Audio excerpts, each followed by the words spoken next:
Hey, Jonathan here. Got a question from Zach Stevens who asks, a client I've designed many big projects for also has smaller projects like flyers and other ad hoc marketing collateral that frequently come up. They're not maintenance projects, but they're definitely not as high value as creating a logo, website, or brand strategy. Is it worth diving into a value-based discussion for something small? Should these become productized services? Okay, quick answer, yeah, they probably should become productized services, or you don't do them at all, and you somehow empower the client to do them on their own. Maybe you help them hire someone, maybe you put them in touch with someone who's, more junior and is really still building their career. Or you have someone that you can outsource those things to, not because you're going to make a big profit off of it, but just to sort of nurture the client relationship so they don't have to, deal with all of that stuff. You're probably better at knowing who to look for and how to judge their work and how to manage them, perhaps than the client. Maybe the client runs a pizza place. They don't know how to manage graphic designers or whatever you're having created. So you could do a couple of different things there. Don't take it or empower the client to do it through another person. Maybe you manage them, maybe the client manages them. Or, like you suggested, you could potentially turn it into a productized service where, if you do have some way to define a scope in advance that the client can just sort of sign up for. So it would be a service that perhaps you or someone you outsource it to still executes, but it's a fixed scope thing. So you need to come up with some way to define a scope for this thing. So if it's with a particular client, you could look back historically and every season they have a new promotion. In the fall it's back to school, and then it's holiday, and then whatever, and then spring or Easter or whatever. Maybe it's a retail organization, and they've got this predictable calendar of things that they need done. Then, you could do a productized service.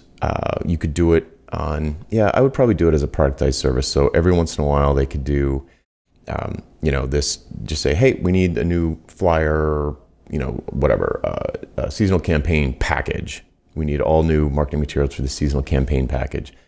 Maybe you could do that. If you feel like you can make it fixed scope and could sell the same thing at the same price to multiple clients, then that would qualify as what I would call a productized service. And yeah, you could do it like that. The question is, why would you want to do it? Maybe if it's just to nurture the client relationship and you think it's important, I'd probably just go with outsourcing it or putting them in touch with someone that's part-time that can do it, getting them an employee, something like that. But maybe if you're like, yeah, I can definitely think of a way to productize this, then sure, that seems fine. You don't want to make it when you have a productized service, so you don't want it to be too small. You don't want it to be like $100 or real atomic. You want it to be a bundle of scope, like a very smallish kind of project.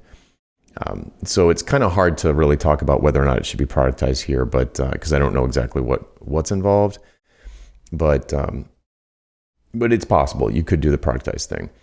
One thing before I finish here, I want to talk about the reason why a value-based discussion is probably not worth it for low value or low priced engagements. And the reason is it's a stressful, kind of emotionally challenging kind of push back and forth with the client. And especially when you've been working with them for a long time and it's a small thing, the idea of saying why not do this? It doesn't make any sense. They're like, well, why we need to do it. It's our fall campaign.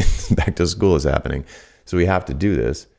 The value-based discussions and the why conversation make the most sense for big projects, especially when they're risky, especially when they're urgent. When it's not that big of a thing and the client's not that worried about it, or it's not that urgent, or it's just not that big, then it's like a lot of effort to go through to come up with a $500 price tag. It just seems like a waste of everybody's time. It's almost like more energy to have the value conversation than it would be to crank out the flyers. So emotional energy and stress.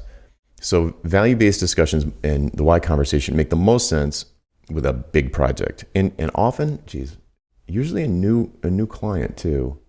Yeah, usually a new client. You can not always. That's actually I'm trying to think of examples, and I do have a bunch of students who do have periodic, real long-term clients who do periodic project work. So yeah, it doesn't have to always be a new client. But value-based discussions are better for big projects, like high 5 figures, mid to high 5 figures, into 6 figures and even 7 figures. Those are usually the best fit. Clients that are doing projects like that are the best fit for value. And if you can package up your expertise in some productized way, or even an info product farther down, or maybe you give them templates, that'd be another thing. You could give them some sort of starter materials and, sell them like a $500 package of all the marketing materials, templates for custom like Word templates or whatever they're, InDesign, whatever they're using. That might be another way to do it, like a straight product play. Okay, hopefully that helped. I think I touched on a bunch of different things. It's kind of a general question, so maybe you'll be able to get something useful out of there. All right, that's it for this time. I'm Jonathan Stark. If you have a question for me, hashtag AskJonathan on Twitter, LinkedIn, or YouTube, and we will find it and add it to the queue, and I'll answer as fast as I can. See ya.